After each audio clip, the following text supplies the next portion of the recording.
The truth of the share market channel में आपका स्वागत है।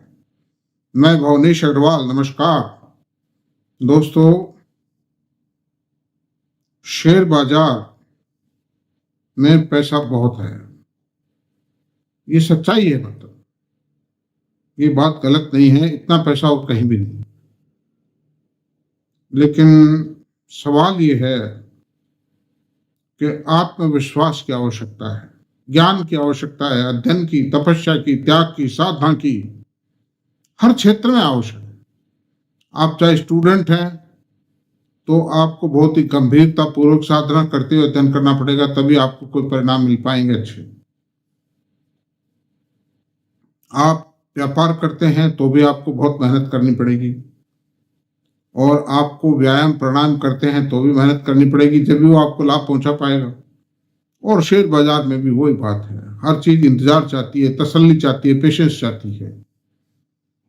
तो ये जो मंदी है, ये जो गिरावट आई बाजारों में, ये वैसे तो दुखद है। देखिए, बहुत से लोगों को नुकसान हुआ है। नुकसान सबको हुआ है, किसी को ज्यादा हुआ है, किसी को कम हुआ है।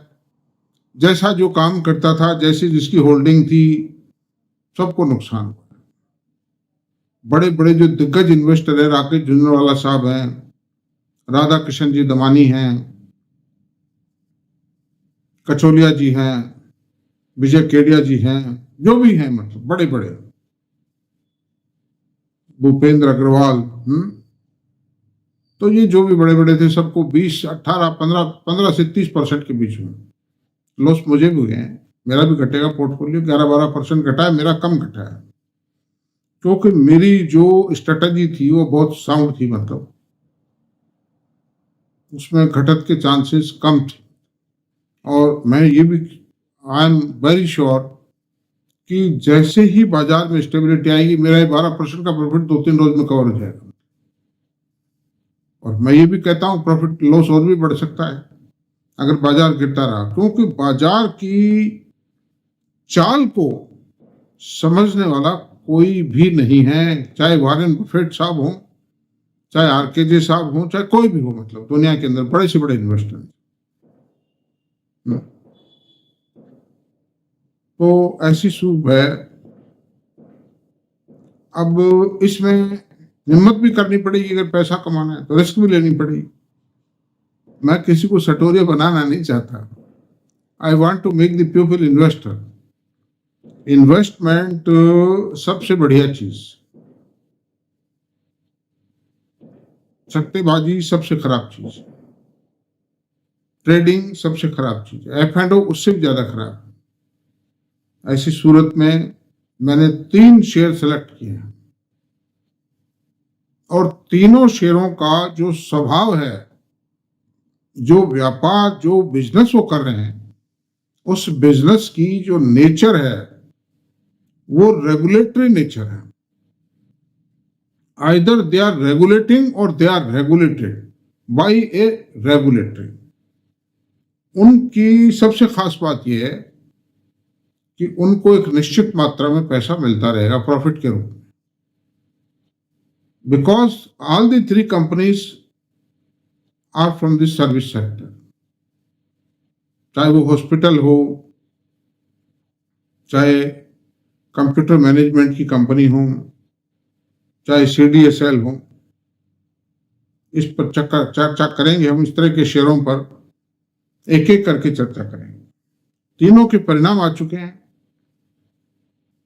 किसी का थोड़ा बहुत हल्का परिणाम आया है, थोड़ा सा पिछले क्वार्टर के मुकाबले, लेकिन अगर आप उनका CAGR सुनेंगे तो आप हतप्रभ रह जाएंगे, आश्चर्यचकित रहेंगे कि ऐसा भी होता है क्या।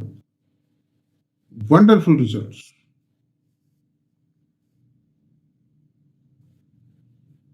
और वो कंपनियां कहीं जाने वाली नहीं है, कंपनी बंद नहीं होनी चाहिए। ठीक है, एक आध क्वार्टर में कभी प्रॉफिट कम आ सकता है, ज्यादा आ सकता है, लेकिन वो चलती रहेंगी।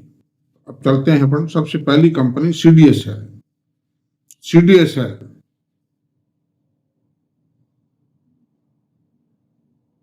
CDSL भारत सरकार की कंपनी है, एक तरह सरकारी कंपनी है, और इसके जो प्रमोटर हैं NSE, BSE, public sector bank है, आईसीआई बैंक वगैरह, ये इस तरह के बैंक इसके प्रमोटर हैं। मजबूत कंपनी है, मजबूत होल्डिंग है, मजबूत प्रमोटर, प्रोफेशनल मैनेजमेंट है इस पर। और ये काम क्या करती है, आपके जो डीमेट अकाउंट है उनको रेगुलेट करती है और उसके अगेंस्ट में कुछ सर्टन चार्जेस जो डिपॉजिटरीज हैं इनसे लेती है,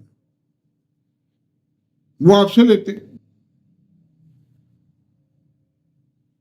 तो ऐसी सूरत में जो भारत में डीमेट अकाउंट खोलने का सिलसिला है वो रुकने का नाम नहीं ले रहा है और वो और बढ़ेगा, डे बाय डे बढ़ेगा। उसमें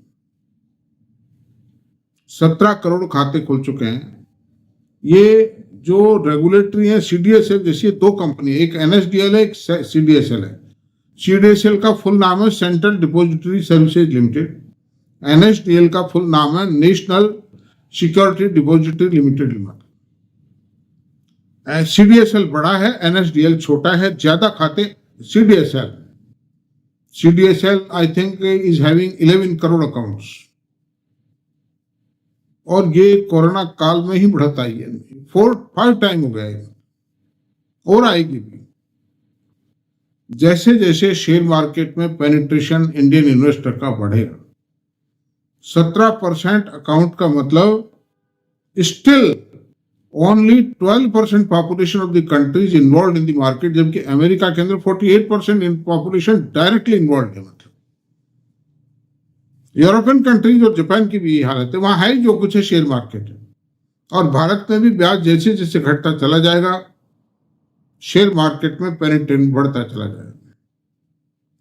एम्प्लॉयज की पेंशन हो, चाहे सोशल सिक्योरिटी सर्विसेज हो, सरकार भी इसी के सहारे चलाएगी।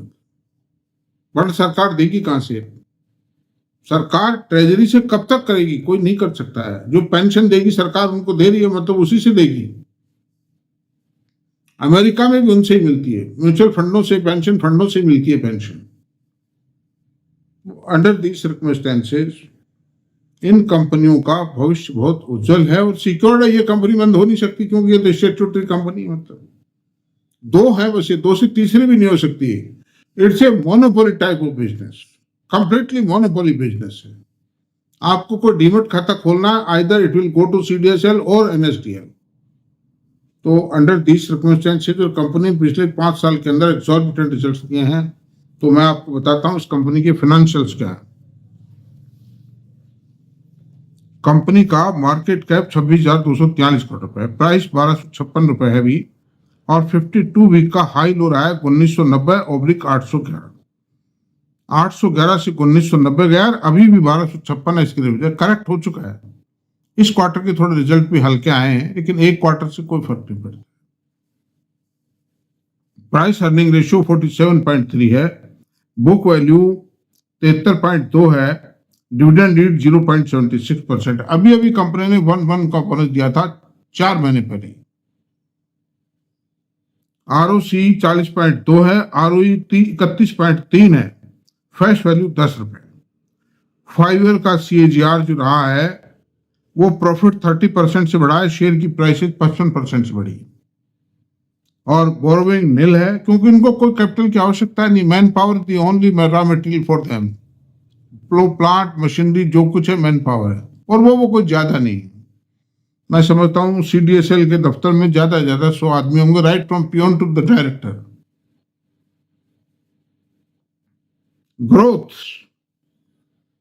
ग्रोथ जो है इस क्वार्टर में थोड़ा प्रॉफिट घट गया है, 162 करोड़ से 130 करोड़ रुपए रह गया, लेकिन वो कोई खास बात नहीं। एक क्वार्टर में कोई फर्क नहीं पड़ता है। थोड़ा मार्जिन डाउन आ गए हैं, 30% से मार्जिन आ गए 27%।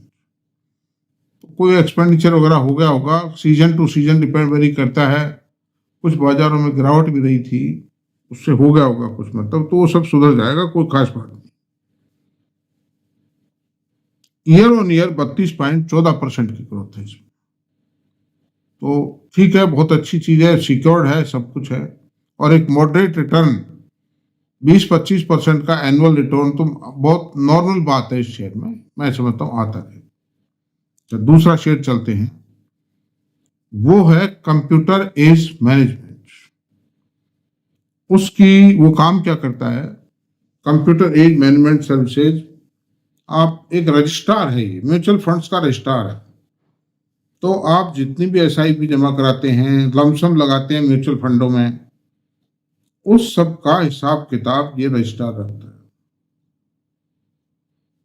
आपकी एनएवी कितनी है, सब ऑटोमेटिक सिस्टम है, सब calculate. High technology based company है, आईटी कंपनी मानिए आप इसको एक तरह से।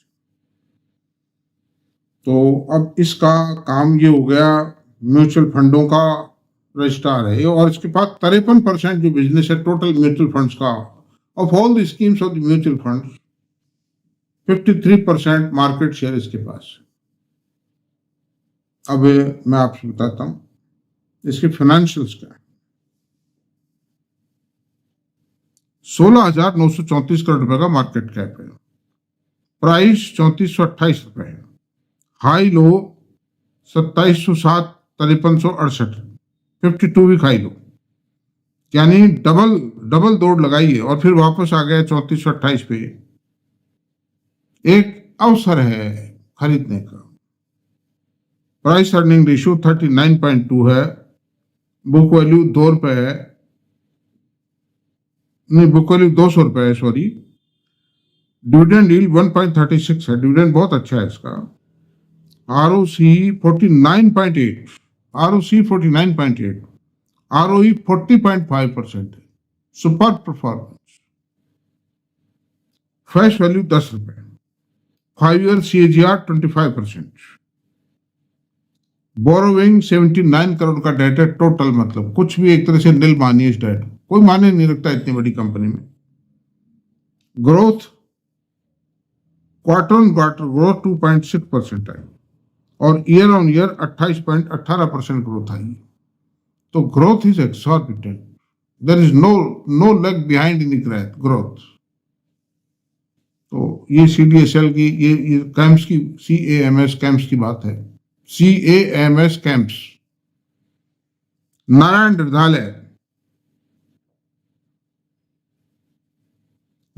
हृदयालय का मार्केट कैप 28,545 करोड़ रुपए। नारायण हृदयालय पे मैंने वीडियो बनाया, डिटेल वीडियो बनाया, इनका कंपैरिजन किया है, पूरी हॉस्पिटल इंडस्ट्री पे एक वीडियो बनाया था मैंने, और मैं अभी इसमें भी दे रहा हूं, इसलिए दे रहा हूं कि now there is a golden opportunity in the to accumulate this share at the lower level। कोई रिकमेंडेशन नहीं मेरी, I am just like educating, I am educating the investor to prepare a strategy for investment, not specific recommendation. तो नारायण हृदयालय मैं क्यों मतलब analyse कर रहा हूं, चूंकि सबसे सस्ता है। इसका पी रेशियो जो है 36.4 है। 36.4 में जो इंडिया के 5 जो भी हॉस्पिटल चेन्स हैं, कंपनियां, उनका किसी का भी शेयर 36 के पी रेशियो में नहीं, सब ऊपर है। यानी आप मानिए 50 से नीचे कोई भी नहीं। This is the cheapest share and best share. 38% का CAGR दिया इस कंपनी ने। तो अब चलते हैं, मार्केट कैप है 28,545 करोड़ रुपए, it's a mid cap company. Price है 1397 करोड़, 1397 रुपए का प्राइस है।